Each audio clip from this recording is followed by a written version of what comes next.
Hey there, you boob, it's me, it's Uncle Murray. And this is my, I think it's my third movie review or something like that. I did one about how Hollywood talks about Noah's Ark, and you can see that one up here if you want to see that. And then I did one on Matt Walsh's What is a Woman documentary, and you can watch that one up there too if you want to see that one.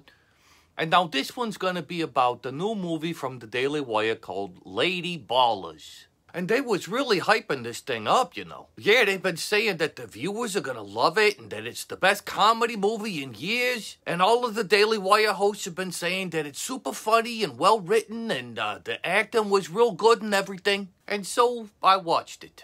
Well, Uncle Murray, what'd you think? Don't leave us hanging. Tell us. Come on, come on, come on. Okay, well, if I'm totally honest, it was one of the worst movies I ever saw in my whole life. And that's coming from a guy who, when I was a kid, one of my favorite movies was Attack of the Killer Tomatoes. Attack of the Killer Tomatoes. Attack of the Killer Tomatoes. You've never seen a film like it. I mean, the acting in this movie, it's just terrible. I mean, oh my days. I mean, the acting is as bad as in The Room. I did not hit her. It's not true. It's I did not hit her. I did not. Oh, hi, Mark. You know, it's just horrible. You know how if you watch the Saturday Night Live and they take a joke that might be worth maybe a chuckle or two, maybe, but then they stretch it out into this big, long skit and they don't just beat a dead horse. They beat the ever-loving snot out of it until it ain't just a dead horse no more, but it's just a big old pile of unrecognizable, unfunny mush. Well, that's what Lady Ballers is. It's essentially white chicks. It's the Beverly Hillbillies. Squeeze me? Oh, no, you did.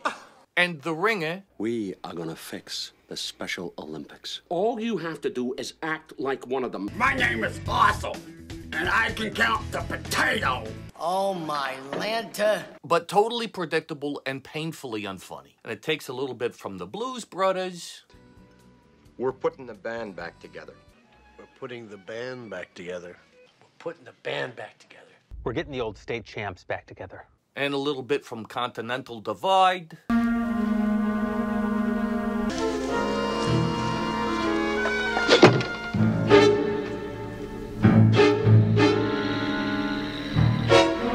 Max Birnbaum, Ernie Suchak. Max Birnbaum? The #1 draft pick of the Washington Redskins, Birnbaum? Damn it, I lost the signal.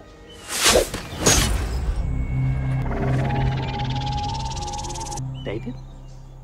Coach?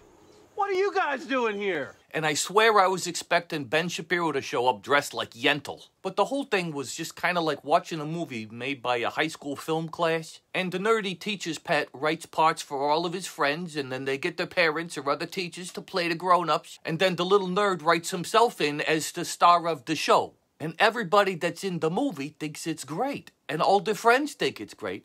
But everybody else sees it like a crayon scribble drawing stuck up on a refrigerator. You know, I'm sorry, but it's just awful.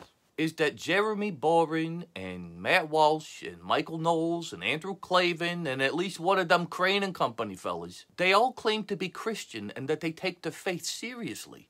But then they make a childish, crass, vulgar movie like this. I mean, here, look at some of this. Oh, yeah. Oh, yeah. What is this? My man, this is where the action happens. What's this one? My man, this is where the action happens. In the same room? Yeah. When was the last time you got laid? What was that that you're humping?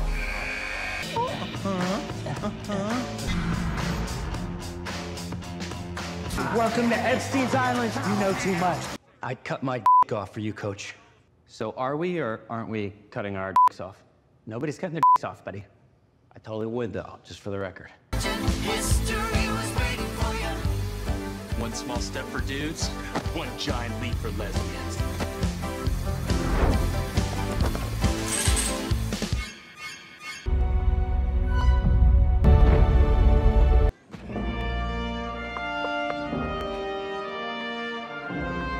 Wait, you got tied to a furnace and didn't get laid?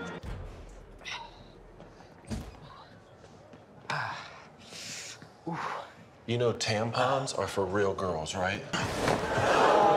That's the biggest I've ever seen on a lady. Does that leave you with the impression that these are Christian men? I mean, Jeremy Boren says that he used to be the pastor of a house church. A pastor. Well, look at what a former pastor chose to do. What'd that big brain of yours learn at school today? We learned all about the Cold War. Oh, and Mary Margaret showed me her penis. Some boy showed you his penis? What? No, Mary Margaret, she's a girl. Girls don't have penises, Winnie. Mary Margaret does. Penises are weird. Can we stop saying penis, please? I'm 8 years old. Exactly, you're 8 years old. Really makes you think about how you treat women. Thanks, babe. You're gonna get out there and you're gonna beat these chicks. A little. Winners. I'll take them. Of course I would for 1,000. I'm growing. Gosh, how kids just come. It's a daily double.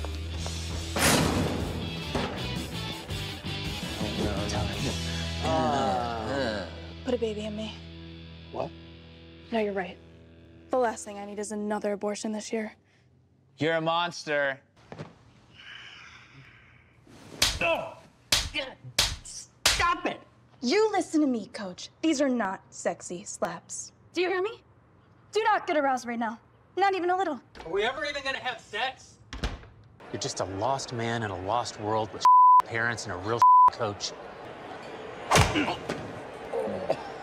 I don't ever want to have sex with you. No. I don't ever want to have sex with you either, Gwen. Really? Oh, no, I do. I really, really do. But I think our time together's at an end.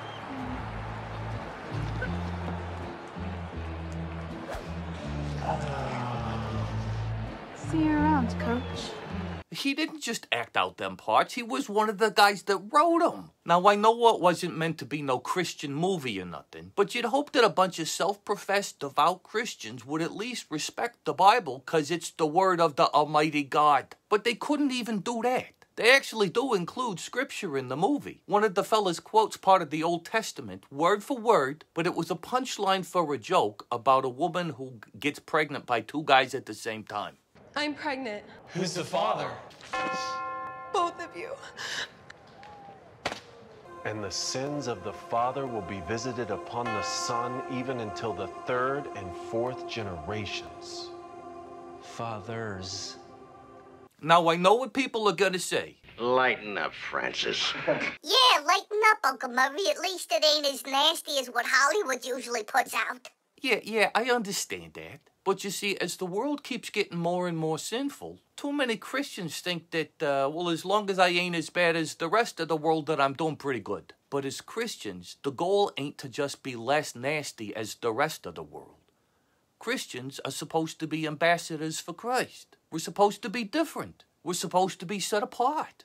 We're supposed to glorify God in everything that we do. In 1 Corinthians 10:31, the Apostle Paul says, "Whether therefore ye eat or drink or whatsoever ye do, do all to the glory of God." And then in Philippians 4:8 it says this, "Finally, brethren, whatsoever things are true, whatsoever things are honest, whatsoever things are just, whatsoever things are pure, whatsoever things are lovely, whatsoever things are of good report, if there be any virtue, and if there be any praise, think on these things." And in 1 Peter he says, "But as he which hath called you is holy, so be ye holy in all manner of conversation, because it is written, Be ye holy, for I am holy." You see, this is what happens when you put a political ideology or a love for your country above your love for God.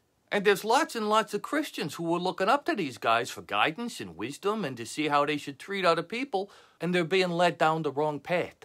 And there's plenty of non-Christians that judge Christianity by how Christians behave. And if we behave bad and we're hypocrites and we're nasty to people, then we're making Christianity look ugly and people don't want to have nothing to do with it. And what's that line that Gandhi fella said? "I like your Christ, but I don't like your Christians. Your Christians are so unlike your Christ." Because there's plenty of stuff about Christianity that people ain't gonna like no matter how nice you tell them. I mean, telling them that they're all sinners, just like us, and that they're all gonna go to HE double hockey sticks if they don't get saved. Well, that's a hard enough thing to accept without adding in being a bad example and being nasty to them on purpose. Because that's how people have been treating them for years, but in case you haven't noticed, it ain't working. So why don't we try showing them the Jesus that we claim to believe in and give them the gospel like Jesus commanded us to do for a change? And we can still tell them the truth, but we ain't got to be such stinkers about it when we do it. Because that's what this movie is. It's a bunch of people with a certain political ideology that are just ganging up and making fun of a bunch of people that they don't like. But Uncle Murray, that's what they do to us. Yeah, maybe that's true, but two wrongs don't make a right. You ever hear that? You know, Jesus talks about it in the book of Matthew.